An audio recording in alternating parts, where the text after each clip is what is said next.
দর্শক, ইরান কিন্তু দমে যাচ্ছে না। সর্বশেষ খবর বলি আপনাদেরকে, মার্কিন বিমানবাহী রণতরীতে 4টি ক্ষেপণাস্ত্র আঘাত হেনেছে দাবি ইরানের। অর্থাৎ রণতরীতে যেই বিমান বহন করে সেই রণতরীতে, অর্থাৎ সেই যুদ্ধ জাহাজে ক্ষেপণাস্ত্রের আঘাত হেনেছে 4টি, একটা না 4টি আঘাত এনেছে ইরান, এই দাবি করেছে। ইরানের রেভলিউশনারি গার্ড জানিয়েছে তারা মার্কিন বিমানবাহী রণতরী ইউএসএস আব্রাহাম লিঙ্কনে হামলা চালিয়েছে। 4টি ক্ষেপণাস্ত্র ওই রণতরীতে আঘাত এনেছে। মার্কিন এবং ইসরায়েল বিমান হামলায় ইরানের সর্বোচ্চ নেতা আয়াতুল্লাহ আলী খামেনি নিহত হওয়ার পর প্রতিশোধ হিসাবে এই হামলা চালানো হয়েছে বলে ইরান জানিয়েছে। স্থানীয় গণমাধ্যমে প্রচারিত এক বিবৃতিতে বলা হচ্ছে, মার্কিন বিমানবাহী রণতরী আব্রাহিম লিঙ্কনে 4টি ব্যালিস্টিক ক্ষেপণাস্ত্র আঘাত এনেছে।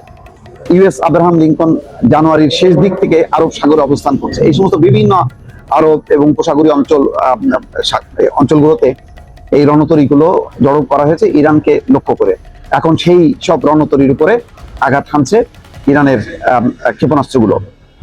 ইরানে হামলা চালাতে এই অঞ্চলে সামরিক শক্তি জোরদার করার পরিকল্পনা থেকে এই রণতরী মোতায়েন করেছিল ওয়াশিংটন।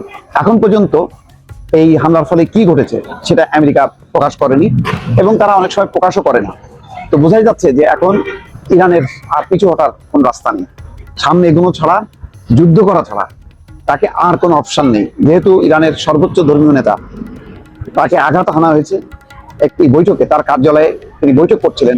সেই বৈঠকের সূত্র ধরে খবর পেয়ে গোয়েন্দা তথ্যের ভিত্তিতে এই হামলা চালানো হয়েছে, যেটাকে বলা হচ্ছে কাপুরুষোচিত হামলা। এবং এটা বলা হচ্ছে যে ইসলামের বিরুদ্ধে একটা ধর্মযুদ্ধ হিসেবে নিয়েছে ইরান। সুতরাং কিছুক্ষণ আগে ইরানের প্রেসিডেন্টও বলেছে হামলা চলতে থাকবে, হামলা বন্ধ হবে না, কোনো অবস্থাতেই ইরান আত্মসমর্পণ করবে না বা মনোবল হারাবে না যে তাদের সর্বোচ্চ ধর্মীয় নেতা নেই, সুতরাং তারা পিছপা হবে, এটা মনে করার কোনো কারণ নেই। এবং সর্বব্যাপী হামলা তারা করছে ইতিমধ্যে। মধ্যপ্রাচ্যের বিভিন্ন দেশ প্রকম্পিত, সংযুক্ত আরব আমিরাত থেকে শুরু করে সৌদি আরব, কুয়েত, কাতার, ওমান, কোনো দেশই আর বাকি নেই যারা আমেরিকার সামরিক ঘাঁটি বহন করে, যারা সেই কারণে আমেরিকার বিরুদ্ধে নিশ্চুপ থাকে, যারা মুসলমানদের রক্তস্রোত দেখেও কৌশলে বিষয়টা যারা এড়িয়ে চলে, তাদের সাথে আপোষ করবে না ইরান। সেই কারণে ইরান এখন মরণপণ লড়াইয়ে নেমেছে। সেই লড়াইয়ে ইতিমধ্যে বলা হচ্ছে যে ইরানের সর্বোচ্চ ধর্মীয় নেতা সহ অন্তত 40 জন নিহত হয়েছে। তারপরও কিন্তু ইরান থেমে নেই। এর আগেও দর্শক মনে আছে, রেভলিউশনারি গার্ড বাহিনীর প্রধান সহ প্রায় 20 জন এক রাতের মধ্যে খতম। 12 জন পরমাণু বিজ্ঞানী নেই।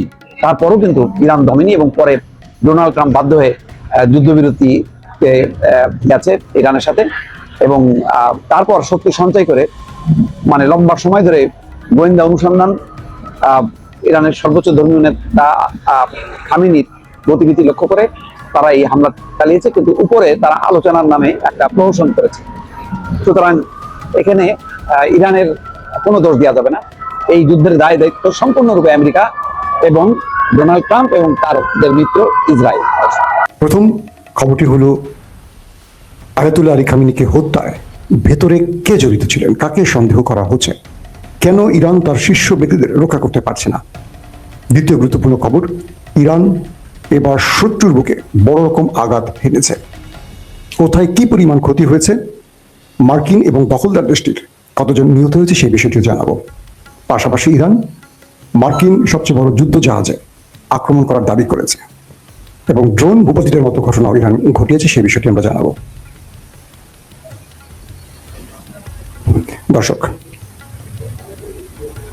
প্রথম যে বিষয়টি আমরা শুরু করতে চাই সেটা হলো, ইরানের ভেতরে বিশ্বাসঘাতক নির্মূল করতে কেন পারছে না ইরান।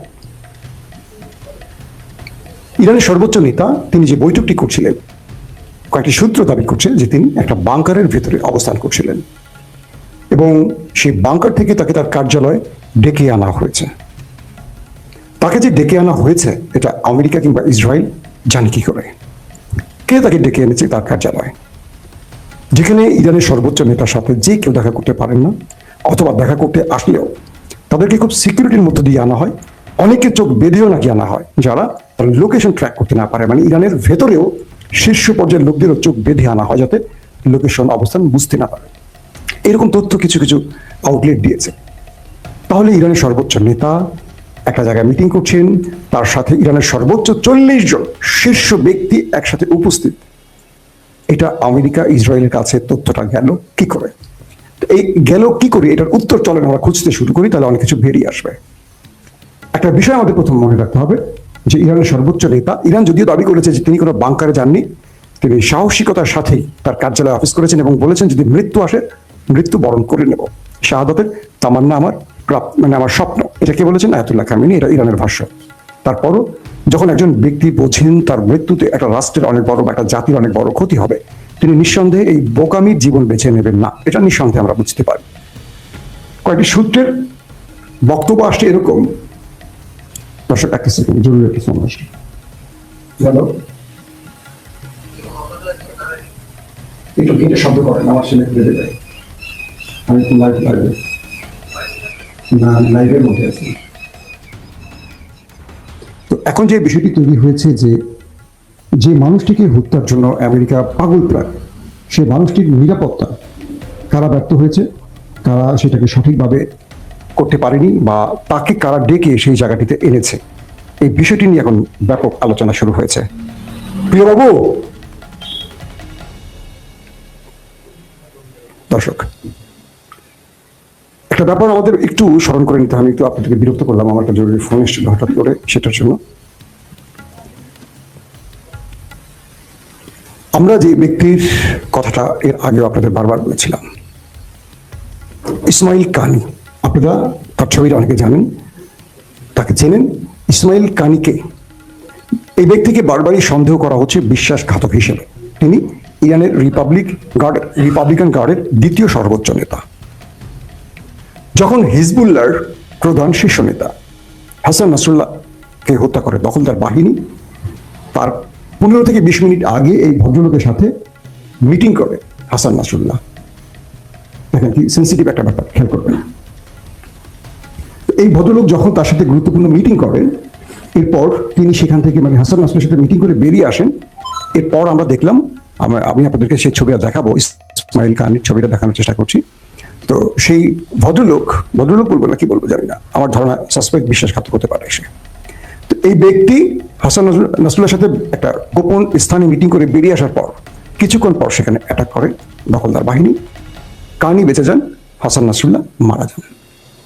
এই ব্যক্তি যখন হামাসের সর্বোচ্চ নেতা ইসমাইল হানিয়া যে হোটেল রুমটিতে অবস্থান করছিলেন, সেখানে তিনি গিয়েছিলেন এমন তথ্য পাওয়া গেছে। যখন তিনি সেখান থেকে বেরিয়ে আসেন, হাসান নাসরুল্লাহ ইসমাইল হানিয়ার সেই দেখা সাক্ষাৎ শেষ করে তিনি যখন বেরিয়ে আসেন, কিছুক্ষণ পর সেখানে বিস্ফোরণ ঘটে। তার মানে আরেকজন ব্যক্তিকে, মানে হামাসের সবচেয়ে বড় কমান্ডার, রাজনৈতিক শাখার প্রধানকে আমরা হারালাম।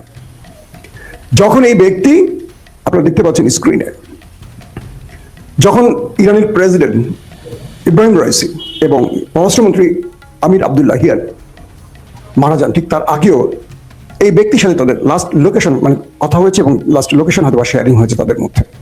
মারা যান ইব্রাহিম রাইসি, মারা যান পররাষ্ট্রমন্ত্রী আমির আবদুল্লাহিয়ান। তুর্কি কয়েকটি সূত্র দাবি করছে ইরানের সর্বোচ্চ নেতা তিনি একটি নিরাপদ স্থানে ছিলেন। এখন অনেকে বলবেন যে সেই বাংকারে তো আমেরিকার হিট করতে পারতো না, আমেরিকা তার B-2 বোম্বার্স দিয়ে, বাংকার ব্লাস্টার বোমা দিয়েও ইরানের পারমাণবিক ক্ষেত্রে কিচ্ছু করতে পারে না। তার মানে ইরানের সর্বোচ্চ নেতার জন্য তার চেয়েও নিরাপদ বাংকার অবশ্যই ইরান তৈরি করে রেখেছে, কারণ পারমাণবিক বা তাদের যে ইউরেনিয়াম তার চেয়ে মূল্যবান এই খামিনি নামক ব্যক্তিটি। সূত্রগুলো বলছে যে তিনি বাংকারে অবস্থান করছিলেন। এরপর তাদের যে নির্ধারিত মিটিংটি ছিল, এই মিটিংটি পরে ছিল, কিন্তু মিটিংটিকে একটু এগিয়ে এনেছে কোনো একটি সূত্র, অর্থাৎ মিটিংটিকে একটু আগে টেনে আনা হয়েছে। যে টাইমে মিটিংটা ছিল সেই টাইম থেকে একটু আগে মিটিংটা করা হচ্ছিল, এটা ভোরের দিকে একটা মিটিং হতে পারে। সেখানে গুরুত্বপূর্ণ সেই শীর্ষ সবাই আসছেন এবং খামেনিকে তার বাংকার থেকে তার কার্যালয়ে ডেকে আনা হয়েছে।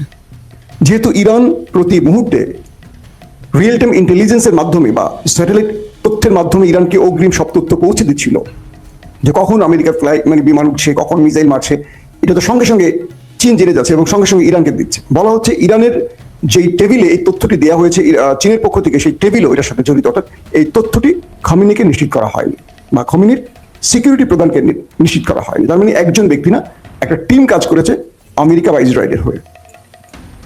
তারপরে বলা হচ্ছে এই মিটিংয়ে এই মিস্টার কাইনি, যার নামটি বললাম আপনার ইসমাইল কিয়ানি, তিনি উপস্থিত ছিলেন, কিন্তু তিনি মিরাকেলি বেঁচে যান এবং বলা হচ্ছে তিনি ইন্টেলিজেন্স হেড। এখন এই ব্যক্তি ইন্টেলিজেন্স হেড, বলা হয় যে মানে head of Iran republic guard Quds brigade, যেটা তার প্রধান ছিলেন, ইন্টেলিজেন্স হেডের তথ্যটি পাওয়া গেছে। অর্থাৎ তিনি সেখানে উপস্থিত ছিলেন এবং তিনি বেরিয়ে গেছেন, বা কৌশলগত কারণে সেখান থেকে তিনি অবস্থান পরিবর্তন করার পরই এই ঘটনাটি ঘটেছে, যাকে আপনারা স্ক্রিনে দেখতে পাচ্ছেন। প্রশ্ন হলো, একটা দেশের সিকিউরিটি সিস্টেম, গোয়েন্দা সিস্টেম কতটা দুর্বল হতে পারে? ইরান তার অনেকগুলো দুর্বলতা কাটিয়ে নিয়েছে, যে কারণে এবার আমেরিকা ইসরায়েল ইরানের ভেতরে আক্রমণ করতে গিয়ে সফলভাবে অনেক কিছু করতে পারেনি, সিস্টেম অকেজ করতে পারেনি। ইরান তার প্রত্যেকটা সিস্টেম অন রেখেছে, যে জন্য আমেরিকা ইসরায়েলের অনেক কষ্ট হয়েছে। কিন্তু আলী খামেনি তার অবস্থান পরিবর্তন করেছেন, বাংকার থেকে তিনি কার্যালয়ে প্রবেশ করেছেন, আগের টাইমটা পিছিয়ে টেনে সামনে আনা হয়েছে। তিনি কোন রুমটাতে কখন বসে আছেন, কোন পজিশন থেকে হিট করলে সবগুলো লোক মারা যাবে, এই তথ্যগুলো আমেরিকা বা ইসরায়েলের পাওয়ার কথা কি ভাবতে শুরু করেন। তার মানে ইরানের মধ্যে সবচেয়ে বড় বিশ্বাসঘাতকরা এই কাজটির সাথে জড়িত, কনফার্ম বলা যায়। অনেকে প্রশ্ন করবেন যে ভাই কি বলবো, যে এটা অন্য সিস্টেম, এটা রেডিও সিস্টেম, এটা